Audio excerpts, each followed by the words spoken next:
If you're confused by all the air fryer settings on your air fryer, I'm going to discuss how they work and when you should use those settings so you get the best results every time.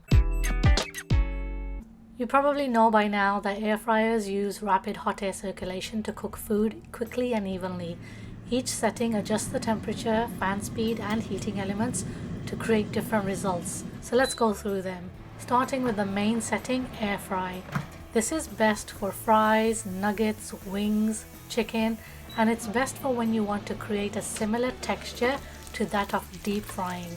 It works using high heat and a strong fan to create that crispy texture.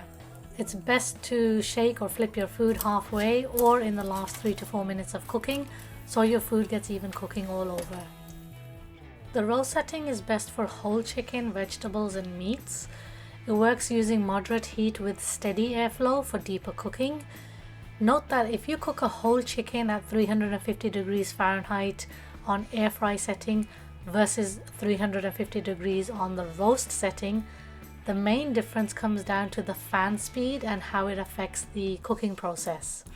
Cooking it on air fry at 350 degrees Fahrenheit will use a high fan and give it faster crisping. So the high fan circulates air aggressively, crisping the skin much faster. The outcome of this is that the outside may get crispy before the inside is fully cooked. It's good if you want extra crispy skin, but you may need to cover parts of the chicken like the breast to prevent it from drying out.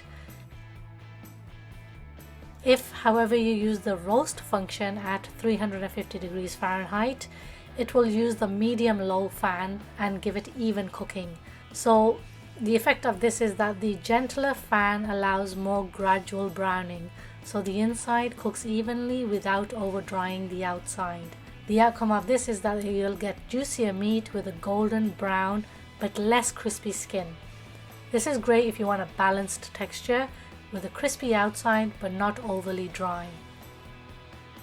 So which one are you going to use? If you want maximum crisp, use the air fry, but you will need to monitor the skin. If it's browning way too fast before the inside is cooked, then you may need to cover it to prevent it from burning. If you want juicy meat with balanced crisping, use the roast setting for more even cooking. Another option you can do is start on roast for the slow even cooking and then finish on air fry for that extra crispiness. The bake setting works like a regular oven. It uses consistent heat with less airflow. This setting works best for cakes, cookies and bread. If you are following a recipe that does use a regular oven, it's a good idea to reduce the temperature by 25 degrees Fahrenheit when cooking in the air fryer because it does cook much faster than a regular oven. The broil setting is best for melting cheese, browning tops and finishing steaks. Although for steaks, I prefer to cook them using the broil function throughout.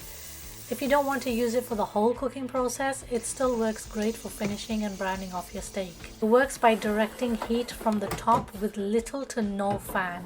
This is best to use at the end of your cooking for a golden crispy top, or like I said, I think it's perfect for cooking steaks and even burgers. The dehydrate option is best for dehydrating fruits, veggies, jerky and homemade snacks. It uses a very low heat and slow air circulation and it removes moisture. You'll get the best result if you slice all your food evenly for consistent drying. The reheat setting is great for reheating your leftovers like fries, pizza, chicken, and it uses a moderate heat and controlled airflow to warm food without overcooking or drying it out. Depending on what I'm reheating, I like to set the temperature anywhere from 300 degrees Fahrenheit to 325 degrees Fahrenheit, as this does warm the food all the way through without drying it out or even overcooking it. And of course, finally we have the preheat setting, which some people like to use, some people don't like to use, but I find that it's best for cooking foods that need an instant hot start, like steaks or chicken and even baked goods. It heats up the air fryer to the desired temperature and then you can add your food to it. Some air fryers preheat automatically, while some of the others require you to manual preheat it. To do that, you just need to run your air fryer empty for about 5 minutes before you add your food to it.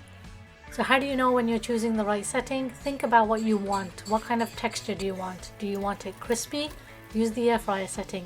If you want it tender, use the roast setting. If you want soft, use the bake setting.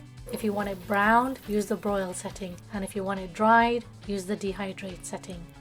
Not all air fryers work the same, so you may need to tweak the settings as needed.